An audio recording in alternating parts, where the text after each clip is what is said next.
Hello, I'm Nadia MacLeod from RP Emery Legal Kits, and we help businesses cut their legal costs with our online template kits.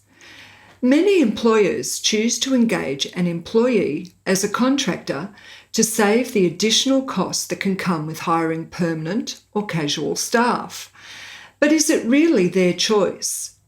Whether a worker is an employee or contractor is determined by several factors, with no one factor necessarily conclusive.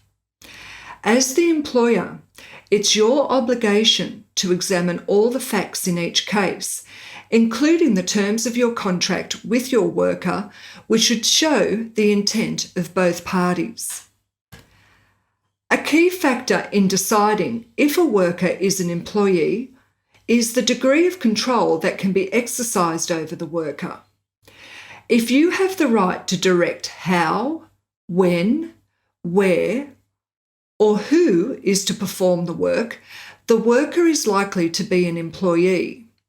These directions may be verbal or in writing, or simply understood between the parties. Another factor to consider is whether the worker is being paid for the time they work or being paid for a result. Workers being paid by the hour are more likely to be employees. Workers being paid for a result are more likely to be independent contractors.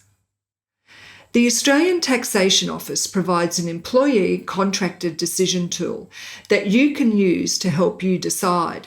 Based on an assessment of all factors, if a worker is an employee, it's your obligation as the payer to withhold the appropriate amount of tax from any payments made to them. As an employer, you may also have obligations under fringe benefit tax and the superannuation guarantee laws.